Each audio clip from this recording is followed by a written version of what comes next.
I held my breath when the doctor came out of the double doors with a grim look on his face. "Siobhan Gallagher's family," the nurse with him called out. I stood and walked toward them. "That's me." "Your name?" "Broderick Torture." The doctor cleared his throat. "The surgery was successful, and Miss Gallagher is in stable condition." I let out the breath I'd been holding, sensing there was a but coming. Sure enough, his next sentence confirmed it. There was brain trauma associated with her injuries. I felt the bile rising in my throat. Miss Gallagher has suffered a series of small strokes. Some movement may have been affected, as well as her memory. What do you mean by affected? As with any stroke, when the patient first regains consciousness, the symptoms are typically at their worst. Some regain full physical and mental capacity immediately. Others, it takes longer. What specifically has been affected? We don't know fully, as she's only regained consciousness intermittently. I took another deep breath, restraining myself from grabbing the man by the throat, putting his back to the wall and insisting he answer my fucking question. Instead, I spoke slowly. For the third time, what did you mean by affected? Ms. Gallagher was having difficulty controlling movement on the left side of her body. We expect this to improve relatively quickly. You said physical and mental? The patient was experiencing confusion. My patience was gone. What kind of confusion? I growled at the man. As I said, for now much of her condition is unknown. You're not answering my questions.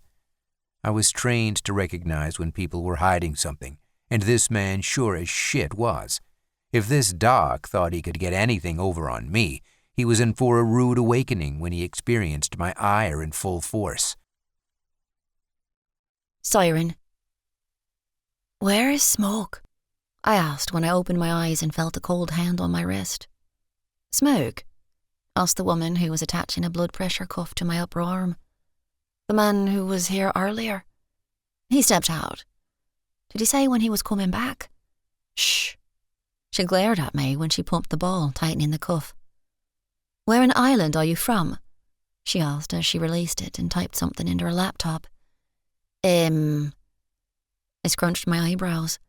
The name of my birthplace was right on the tip of my tongue, as they say, yet I couldn't recall it, just like I couldn't recall much of anything else.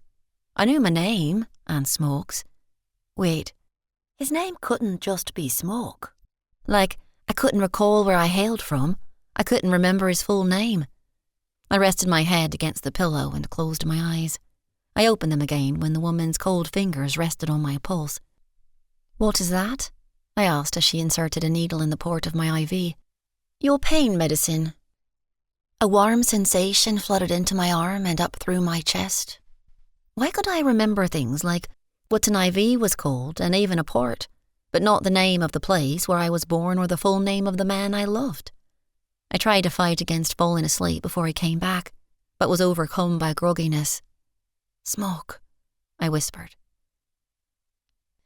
When I woke, he was sitting in the chair beside me, studying something on his phone. His brow was furrowed. Did he do that often? Why couldn't I remember? Every time I closed my eyes, I saw one thing. Smoke, holding himself above me as I lay on the blanket on the beach. Somehow, I knew we were on an island.